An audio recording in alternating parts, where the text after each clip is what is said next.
तो भाई अपने टीचिंग स्टाइल से स्टूडेंट्स की करते हैं मौजा ही मौजा। एक बार जोरदार तालियां हो जाए फॉर सर अवध ओझा।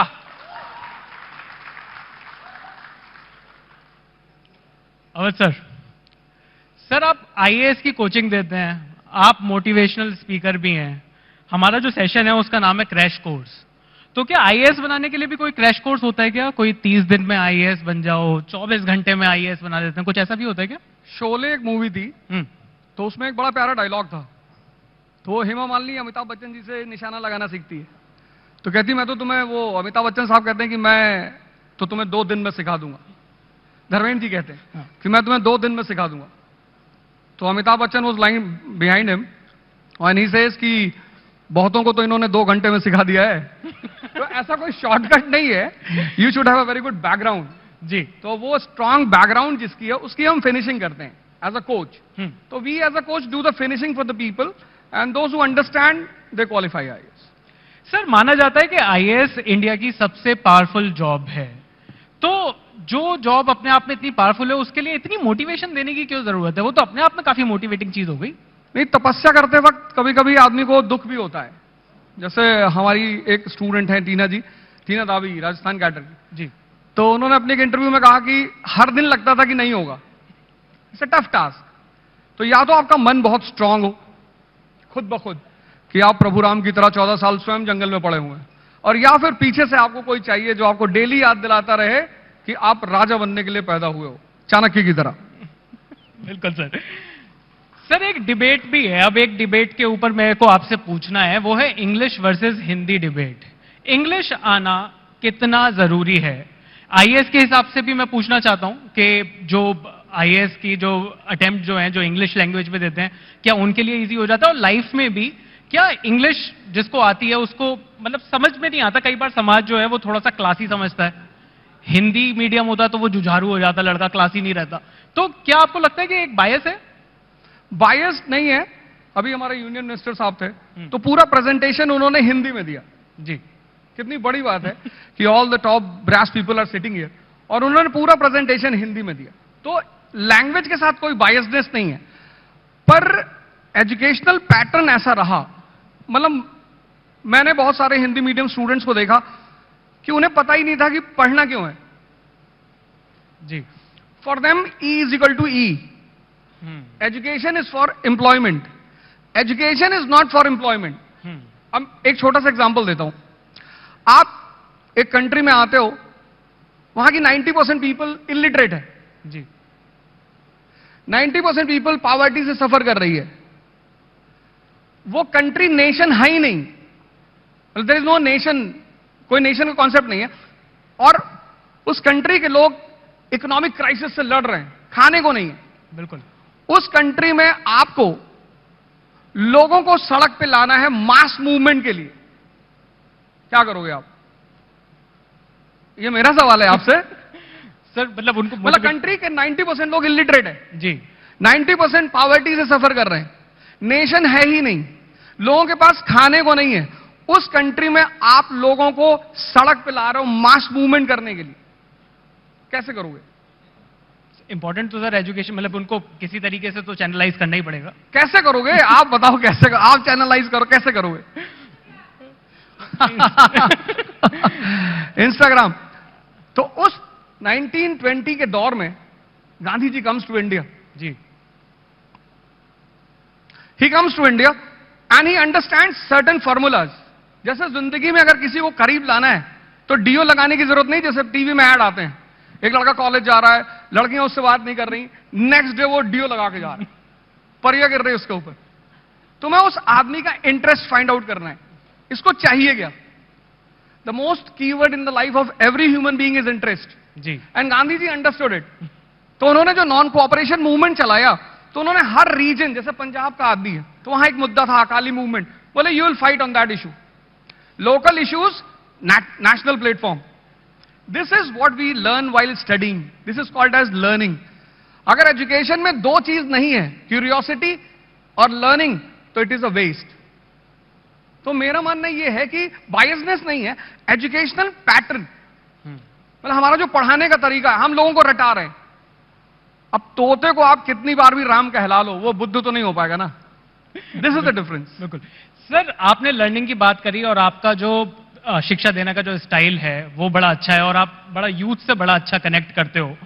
पर युवाओं की एक शिकायत है कि जो समय पढ़ाई का है वही समय प्यार करने का भी है। तो ये जो बैलेंस है ये कैसे बनाना है? मतलब वर्क लाइफ बैलेंस तो बन नहीं रहा है, ये वर्क लव लाइफ बैलेंस कैसे बनाएंगे बच्चे? जिसका भी मन उसके कब्जे में है, जैसे मैं अपने स्टूडेंट से बोलता हूं, कई बार लोग क्लास में पूछते हैं सर अफेयर करना चाहिए? तो मैंने कहा यार, if you are lying down in lap of a girl and you are thinking about national income तो करना चाहिए। कि आपका मन किसी चीज से डिस्टर्ब नहीं हो रहा है। कभी कभी जैसा एक बार मुझे बड़ा रिप्रिमैंड किया गया कि एक लड़के ने मुझसे पूछा कि सर कितने घंटे पढ़ना चाहिए? तो मैंने उससे पूछा कि गर्लफ्रेंड है? उसने कहा नहीं है। मैंने कहा मैं नहीं बताऊंगा। तो उसने मैनेजमेंट जाके शिकायत कर दी कि साहब my father has sent me here to study and mister Rosa was saying you should have a girlfriend. तो मैनेजमेंट ने मुझे बुलाया, उसने लिख कर दिया अर्जेंट। मैं समझ गया कोई कांड हुआ है। He was also standing there. तो मैनेजमेंट ने कहा Roza why you talk like this? मैंने कहा सर मैंने इससे सिर्फ इतना पूछा था कि यू हैव अ गर्लफ्रेंड। इसने सर ये तो नाराज हो गया। मैं इसको ये बता रहा था कि जैसे पार्कों में लोग बैठे हैं कपल्स, सुबह 8 बजे से रात 8, वहां तो वो समय नहीं पूछते, तो पढ़ाई में क्यों पूछ रहे हो? मेरा कहने का मतलब यह था कि जहां भी मजा आएगा वहां आदमी टाइम नहीं पूछेगा। जी बिल्कुल। तो you should love what you are doing, you should be passionate about your work, आप सब कुछ करोगे। सर, एक क्वेश्चन और लोगों के बीच में आता है कि बहुत बार डिसीजन मेकिंग के टाइम पर ना लोग समझ नहीं पाते, बहुत बार क्रॉस रोड्स पर होते हैं कि किस तरीके का डिसीजन लिया जाए। और बॉलीवुड ने तो वैसे ही एक लाइन दे दी है कि दिल की सुनो दिमाग की सुनो। आपको क्या लगता है कि जब आदमी को दिल की सुननी चाहिए या दिमाग की सुननी चाहिए, या फिर जैसे कहते हैं कि इमोशनल डिसीजन या फिर प्रैक्टिकल डिसीजन? नहीं, डिसीजंस जो हैं लाइफ में, जैसे हमारा जो मन है वो द्वंद्व का शिकार रहता है, ड्युअलिज्म। उसकी वजह यह है कि 95% लोग दुनिया में हर चीज कंफर्म करना चाहते हैं। जैसे कोई स्टूडेंट मेरे पास आता है तो बोलता है सर मैं आईएएस बनूंगा। अब अगर यह बात मुझे पता होती कि मैं नहीं बनूंगा तो मैं तैयारी ही क्यों करता? तो अब हम चाहते हैं हर चीज कंफर्म हो, वो है नहीं। तो जितने लोग कंफर्म करना चाहते हैं वो सबसे बात करते हैं, हजारों लोगों से पूछते हैं, दुर्योधन की तरह। जो दुर्योधन की तरह सबसे राय ले रहे हैं वो परेशान है। जिनके पास एक कृष्ण है कि बेटा रिस्क तो लेना पड़ेगा, गेम तो खेलना पड़ेगा, वो जीत रहे हैं। तो रिस्क लेना पड़ेगा, decision in a direction of a right person. आप किसी अपने मां बाप से पूछो, उनसे अच्छा डिसीजन देने वाला कौन हो सकता है, और रिस्क लेना पड़ेगा। जी सर। सर, आपके सब्जेक्ट पर भी आते हैं तो अवध ओझा सर हिस्ट्री पढ़ाते हैं और बड़ी खूबसूरती से पढ़ाते हैं। पर सर, हिस्ट्री के बारे में जब हम पढ़ रहे थे तो बचपन में एक लाइन बोली जाती थी कि हिस्ट्री ज्योग्राफी बड़ी बेवफा, रात को रटो सुबह को सफा। तो जिस सब्जेक्ट को इतना डिमोनाइज किया हुआ था शुरुआत से, आप मतलब आप क्या सोसाइटी को वापस देना चाहते हो कि नहीं मैं उस हिस्ट्री से प्यार करा कर ही रहूंगा बाकी बच्चों को? Science is based on reason and humanities is based on analysis. तो हमारे यहां क्या है कि हमारे यहां तो बीए के लड़के को बर्बाद आदमी मानते हैं। जैसे कोई बीए किया हुआ लड़का है, शादी वगैरह में खड़ा है, तो हमारी सोसाइटी में लोग पूछते हैं क्या कर रहे हो? इंजीनियरिंग कर। अरे वाह, एमबीए तो ठीक है भैया, हम बीए कर रहे हैं, पीछे आओ। तो वो बीए को मानते हैं कि बर्बाद आदमी। इस कंट्री में ह्यूमैनिटीज को बहुत रेयर इंस्टीट्यूशंस में पढ़ाया जाता है।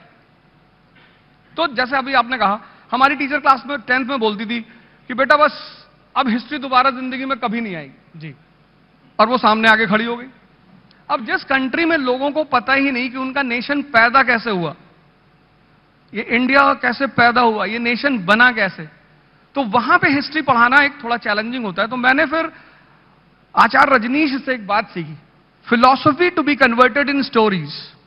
ये कॉन्सेप्ट मैंने उनसे लिया जी। And then I started converting the history messages in stories. तो कुछ तो लड़के हिस्ट्री पढ़ने आते हैं मुझसे और कुछ स्टोरी सुनने आते हैं, और जो कुछ दोनों नहीं करने आते मैं उनके लिए भी कुछ ना कुछ मसाला रख ही लेता हूं कहीं वुमन की बात छेड़ दी, कहीं सेक्स की बात छेड़ दी, तो तुरंत अटेंटिव हो जाते हैं कि अब क्या बोलोगे। तो वो मैं जानता हूं कि किसको कहां पे जिंदा करना है। तो सर इतना जो प्रेशर है आईएएस की कोचिंग में और आईएएस की पढ़ाई में, तो वहां पर आप ह्यूमर का कितना रोल देखते हो? आपकी जो जिस तरीके की आप पढ़ाते हो, जिस तरीके से, उसमें ह्यूमर का बहुत बड़ा योगदान है, एक बहुत बड़ा रोल है, लोग एंजॉय करते हैं, और जिनको आईएएस नहीं बनना वो भी तो आपके वीडियोस देख ही रहे हैं। तो ह्यूमर की कितनी इंपॉर्टेंस है? ह्यूमर जैसे चटनी है खाने में, अब आप दाल की तरह ह्यूमर डाल दोगे तो लड़का बड़ा दुखी हो जाएगा।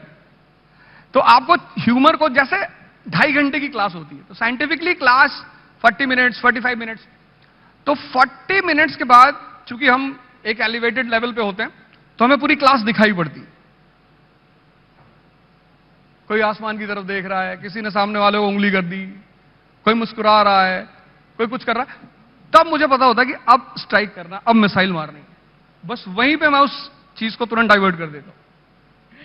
सर एक देश के एजुकेशन सिस्टम के बारे में भी आते हैं। आप जिस तरीके से आप क्लासेस लेते हो, मैंने जैसा कि कहा बहुत सारे व्यूज हैं आपके वीडियोस पर, बहुत लोग पसंद करते हैं, पर जो देश का एजुकेशन सिस्टम है इस टाइम पर, क्या आपको लगता है कि उसमें कुछ चेंजेस की जरूरत है? क्या आपको लगता है कि आइडियाज ऑफ इंडिया के मंच पर हैं हम, कुछ चेंजेस की रिक्वायरमेंट है इस टाइम? नहीं, बिल्कुल। हमारी स्कूल लेवल की जो एजुकेशन है उसे हमें ट्रांसफॉर्म करना पड़ेगा। मतलब हमें लोग पैदा करना पड़ेंगे जो सोचें, सोच तो वो वैसे भी रहें, पर सही दिशा में हम उन्हें कनेक्ट करना सिखाएं, जोड़ना सिखाएं। तो और वो एजुकेशन अच्छा रोल प्ले करती है। तो if schools will be good and teachers will be respected, जैसा यूएस में टीचर्स को, मैं अपनी बात नहीं कर रहा हूं, मैं गवर्नमेंट टीचर्स की बात कर रहा हूं, तो if teachers will be given due respect by the government and the society, and educational pattern पूरा ऑब्जर्वेशन बेस्ड होना चाहिए। हमारे बच्चे स्कूल से आते हैं दुखी, निराश, जैसे कारगिल से आ रहे हैं, 50 किलो का बैग पकड़े हुए हैं बेचारे, कि ये बेचारे मजदूर टाइप के, और वो पढ़ना नहीं चाहते क्योंकि वो सीख नहीं रहे, उनके ऊपर प्रेशर है, रट रहे हैं वो।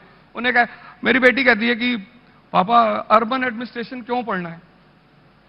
हाँ, मैंने कहा मत पढ़, तुझे तो वैसे भी मेंबर ऑफ पार्लियामेंट का चुनाव लड़ना है। लेकिन कितनी अच्छी किताबें एनसीईआरटी की बनाई गई हैं, उसमें ब्रैकेट्स हैं, उस पर लिखा हुआ ऊपर ऑब्जर्वेशन।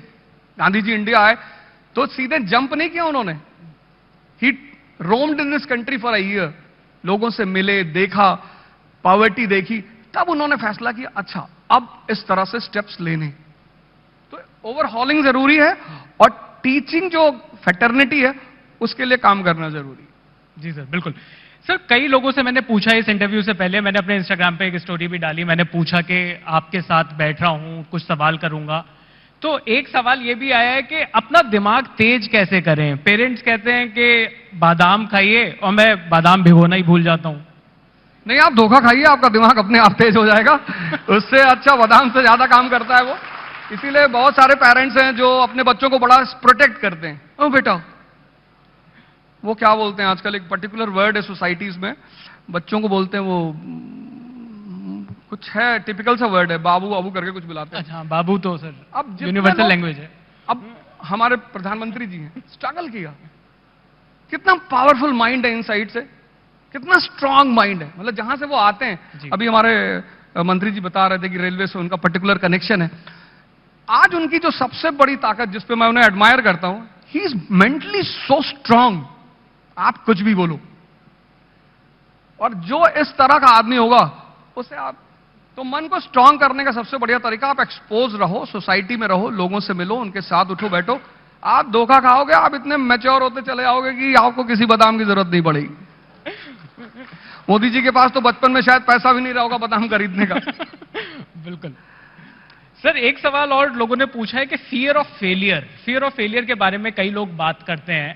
ये फियर ऑफ फेलियर का जो प्रेशर है, ये गुड प्रेशर है या बैड प्रेशर है? नहीं, प्रेशर अच्छा होता है। दो चीजें होती है, एक होता है प्रेशर, एक होता है स्ट्रेस। तो pressure is very good.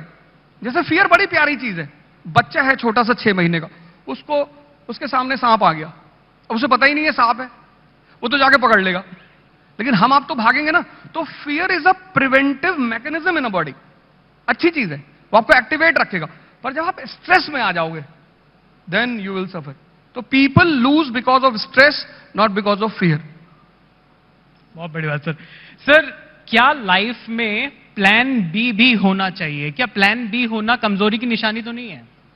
Modi ji ने एमबीए किया ही नहीं, कहां है उनके पास प्लान बी? जिनके पास सपने होते हैं उनके पास प्लान बी होता ही नहीं, कटोरा होता है, उसको वो घर में रखते हैं और उस कटोरे पे लिखते हैं कि ये मेरा फ्यूचर है अगर मैं हारा। मेरे पास है बड़ा सा। क्या वर्कaholic होना ठीक है?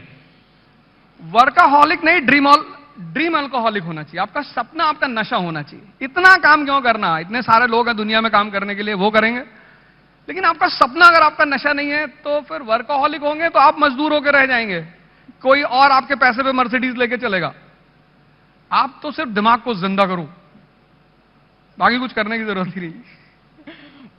सर, एजुकेशन ओवरहॉल की आपने बात करी, ये मेरा फेवरेट टॉपिक है कि सेक्स एजुकेशन को नॉर्मलाइज कैसे करना है। मतलब मैं अपने टाइम की बात करूं तो 20 साल पहले भी जब ये टॉपिक आता था तो टीचर भी थोड़ा सा घबराता था, बच्चे हंस रहे होते थे, तो इस पर असहज थे लोग। आज भी असहज दिखाई देते हैं। सेक्स एजुकेशन कितना इंपॉर्टेंट है और सेक्स एजुकेशन को इंप्लीमेंट करने का आपके पास कुछ कोई तरीका है, कुछ आपका सोच है इस चीज के ऊपर? आप कभी इलाहाबाद गए? इलाहाबाद नहीं सर। इलाहाबाद एजुकेशनल हब रहा किसी जमाने में। उसको ऑक्सफोर्ड का, ईस्ट को ऑक्सफोर्ड भी कहते हैं। वहां का जो सबसे फेमस चौराहा है सिविल लाइंस जी और जॉर्ज टाउन, उन चौराहों के ऊपर एडवर्टाइजमेंट लिखा है, निराश पुरुष मिले। ऐसा पूरे इंडिया में इतनी निराशा इस देश में युवाओं को है, वो लिखते हैं बचपन की गलतियों के शिकार। बचपन में कौन गलती करता है? बचपन है तो हो ही रहा है, उसमें गलती की क्या बात है?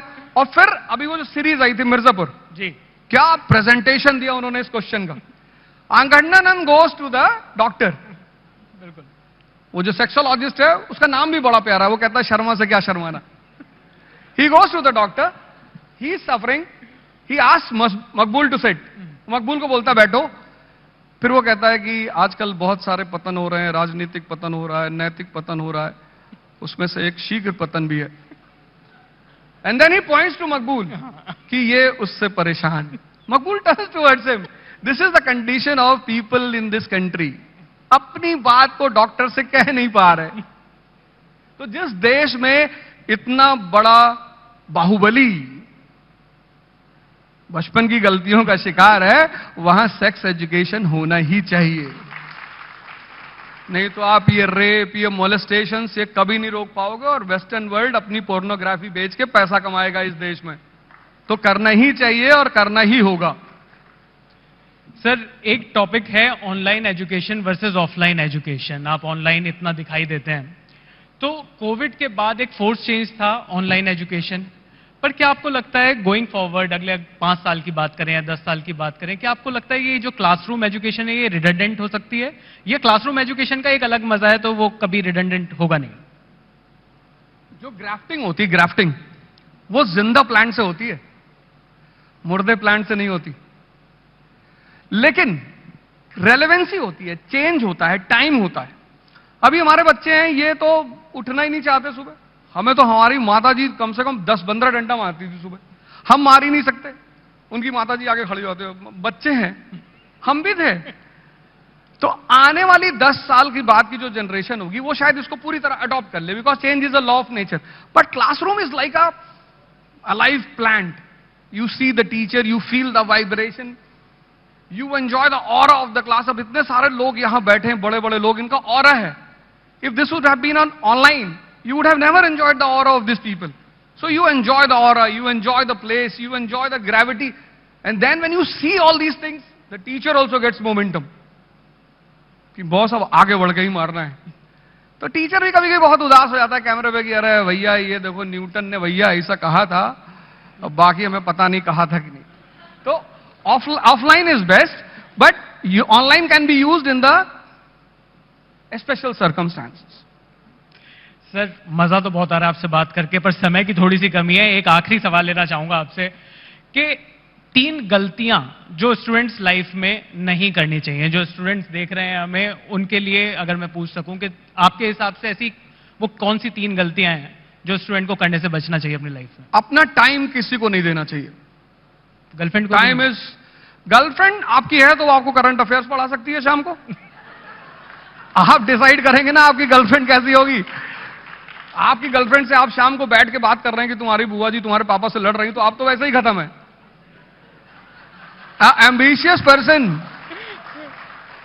Ambitious person is always surrounded by like minded people.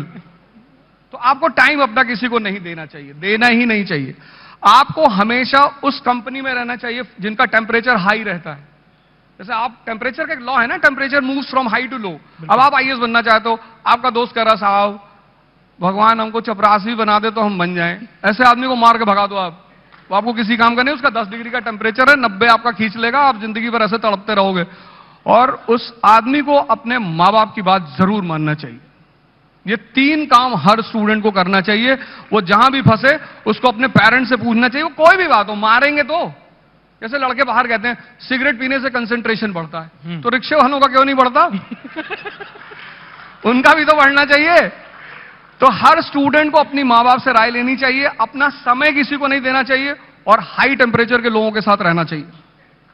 Thank you so much sir, मजा आ गया आपसे बात करके। Thank you so much sir. एक बार जोरदार तालियां हो जाए हमें जोरदार सर के लिए।